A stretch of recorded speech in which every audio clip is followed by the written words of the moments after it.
नमस्कार दोस्तों, target with PS Parihar channel में आपका स्वागत है। आइए शुरू करते हैं और देख लेते हैं कि दैनिक रोजगार समाचार भाग 2 की इस वीडियो में विद्यार्थी जीवन से संबंधित कौन कौन सी सूचनाएं हैं। तो वीडियो को जल्दी से लाइक कर दें, शेयर कर दें। जिन छात्रों ने चैनल को अभी भी सब्सक्राइब न किया हो तो जल्दी से सब्सक्राइब कर लें ताकि आप लोगों को इसी प्रकार की ऑथेंटिक अपडेट से सबसे पहले मिलती रहे। चलिए शुरू करते हैं।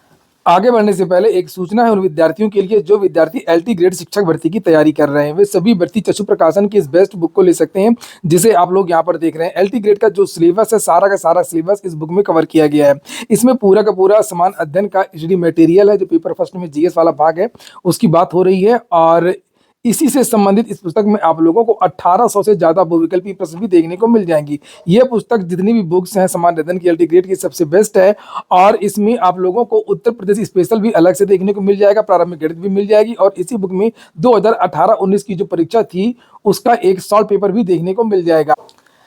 चक्षु प्रकाशन की यह बेस्ट बुक आप लोगों को सभी कॉपी किताबों की दुकानों में मिल जाएगी और अगर आप लोग ऑनलाइन मंगवाना चाहते हैं तो उसकी लिंक मैंने डिस्क्रिप्शन बॉक्स और कमेंट बॉक्स दोनों जगह उपलब्ध करा दी है। जाकर के आप लोग जल्दी से इसे ऑनलाइन भी मंगवा सकते हैं। चक्षु प्रकाशन की एलटी ग्रेड की अलग अलग सब्जेक्ट्स की भी बुक आती है जिन्हें आप लोग यहाँ देख रहे हैं। इनकी भी लिंक्स मैंने डिस्क्रिप्शन बॉक्स में उपलब्ध करा दी है। चलिए बात कर लेते हैं एलटी ग्रेड शिक्षक भर्ती की। और बहुत सारे विद्यार्थी इसको लेकर के लगातार कमेंट भी कर रहे हैं कि सर ये परीक्षा समय पर होगी या नहीं होगी। और क्योंकि इसमें बहुत सारे मामले कोर्ट में चल रहे थे, खासतौर से भी एज रिलैक्सेशन का जो ऑर्डर आया है, तो अभी ऐसा कहीं कुछ नहीं है। भर्ती को रोकने का कोई आदेश नहीं है, भर्ती में कोई स्टे नहीं है और विद्यार्थी जा रहे हैं।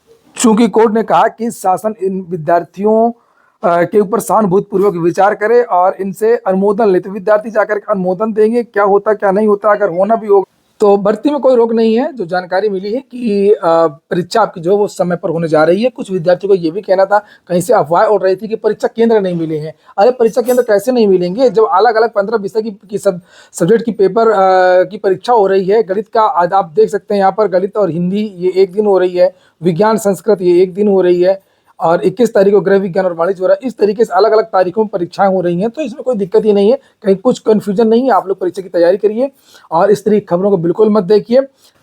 एडमिट कार्ड आप लोगों के नेक्स्ट वीक आ जाएंगे। एडमिट कार्ड हो सकता है कि आपको सोमवार नहीं तो मंगलवार नेक्स्ट, तो 24 या 25 तारीख को इन विद्यार्थियों के जो एडमिट कार्ड हैं वो जारी हो जाएंगे। हो सकता है कि इससे पहले भी जारी हो जाए।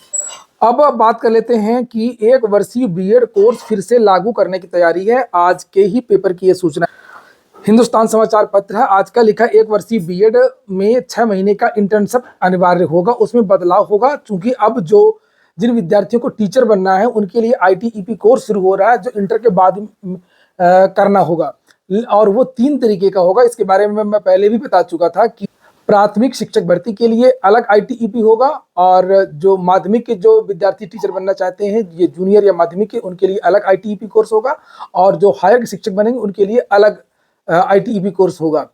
और इसमें बीएड के साथ में आप लोगों को स्नातक की भी डिग्री मिलेगी। लेकिन जो विद्यार्थी ऑलरेडी ग्रेजुएशन कर चुके हैं उनके लिए 1 साल का बीएड कोर्स भी रहेगा। उसी के बारे में यहाँ पर जानकारी दी गई है। लिखा है, एनसीटीई की तरफ से तैयार हो रहे 1 वर्षीय बीएड में छात्रों को 6 महीने का इंटर्नशिप करना होगा। किसी विद्यालय में आपको पढ़ाना होगा, ट्रेनिंग एक तरीके से। एमडीडीएम कॉलेज के बीएड विभाग की पूर्व अध्यक्ष और वर्तमान में अरुणाचल स्थित एपेक्स प्रोफेशनल विश्वविद्यालय की प्रति कुलपति प्रोफेसर मौसमी चौधरी ने बताया कि एनसीटीई 1 साल का बीएड फिर से शुरू करने की तैयारी कर रहा है और इसमें छात्रों को इंटर्नशिप करना है। 4 वर्षीय बीएड के बाद छात्र 1 साल का बीएड कर सकते हैं। प्रोफेसर चौधरी ने बताया कि नई शिक्षा नीति के अनुसार एक साथ बीएड और डीएड कोर्स नहीं कर सकते हैं। यहाँ पर ये जो लिखा हुआ 4 साल का बीएड, ये जो चीजें हैं वो 4 साल का बीए को लेकर के लिखा है। 4 साल का जिन्होंने स्नातक किया होगा, 4 साल का जिन्होंने स्नातक किया होगा उनके लिए है 1 साल का बीएड, या अगर किसी ने स्नातक किया होगा, एमए किया होगा, तो उनके लिए भी ये कोर्स रहेगा।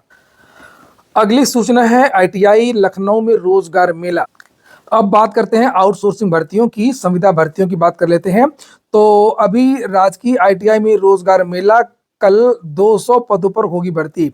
लिखा अलीगंज स्थित राजकीय आईटीआई परिसर में बुधवार को रोजगार मेला लगाया जाएगा। इस दौरान ऑटोमोबाइल, मैन्युफैक्चरिंग और इंश्योरेंस क्षेत्र की प्रमुख कंपनियों में करीब 200 पदों पर युवाओं को नौकरी पाने का अवसर मिलेगा। प्लेसमेंट अधिकारी M.A. खान ने बताया कि Tata Motors Limited, Lucknow Indo Auto Component, Gujarat Deluxe Bearing Rajkot, Jay Bharat Maruti Ahmedabad, Ageas Federal Life Insurance Lucknow, VG Auto Component Gujarat, SBI Life Insurance Lucknow और JNS इंस्ट्रूमेंट्स अहमदाबाद जैसी कंपनियां प्रतिभाग कर रही हैं। चयनितों को 14,863 से लेकर के 21,000 रुपये तक प्रतिमाह दिया जाएगा।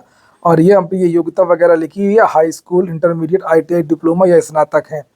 अभ्यर्थियों की आयु 18 से 40 के बीच की है। तो वो विद्यार्थी 19 तारीख को यानी कि कल सभी डॉक्यूमेंट्स लेकर के ITI में पहुंच जाएं। ये देखिए, तो जिसको संविदा की भर्ती करनी हो उसको ये वीडियो भेज दीजिए या स्क्रीनशॉट इसका भेज दीजिए, तो उसको जानकारी हो जाएगी।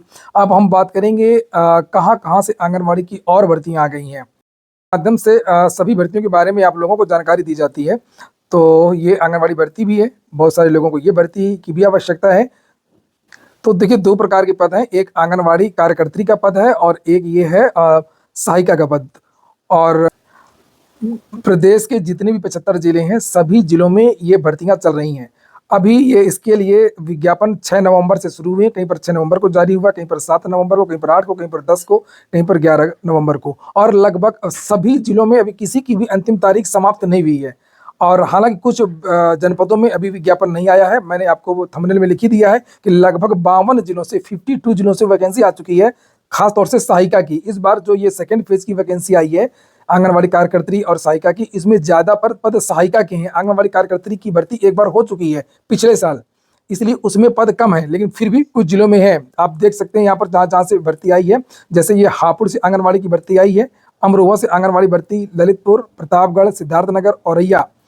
और यहाँ पर लास्ट डेट आप लोग इधर देखते जाइएगा, 27 नवंबर ये लास्ट डेट, इधर सबकी लास्ट डेट लिखी हुई है।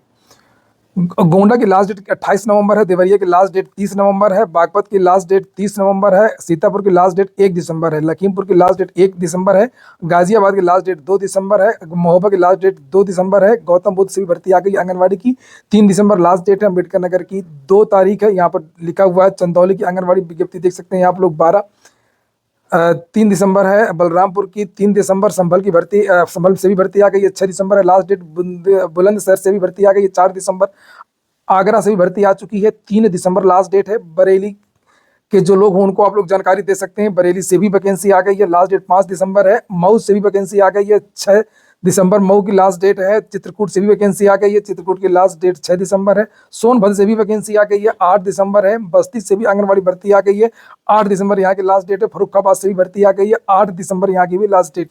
अब आ जाइए दूसरे कॉलम में, जहाँ पर ज्यादातर जो भर्ती है वो सहायिका की हैं। तो ये सहायिका का है, लगभग 52 जिले हैं और मैं केवल नाम लूंगा और मैं बता दे रहा हूँ कि सबकी लास्ट डेट है। ललितपुर से सहायिका की भर्ती है, शामली से, सीतापुर से, लखीमपुर खीरी से है, प्रतापगढ़ से वैकेंसी आ गई है, देवरिया से भी वैकेंसी आ गई है, देवरिया की लास्ट डेट 1 दिसंबर है। गाजियाबाद से भी है, बस्ती से भी, बिजनौर से, औरैया से भर्ती आ गई है, एटा से भर्ती आ गई है, बागपत से भर्ती आ गई है, गौतम बुद्ध नगर से भर्ती आ गई है, हापुड़ से भर्ती आ गई है, हापुड़ की लास्ट डेट 27 नवंबर है, याद रखिएगा। महोबा से भी वैकेंसी आ गई है, महोबा की लास्ट डेट 2 दिसंबर है। मथुरा से वैकेंसी आ गई है, मथुरा की वैकेंसी की लास्ट डेट 3 दिसंबर है। अम्बेडकर नगर से भर्ती आ गई है, अम्बेडकर नगर की लास्ट डेट 2 दिसंबर है।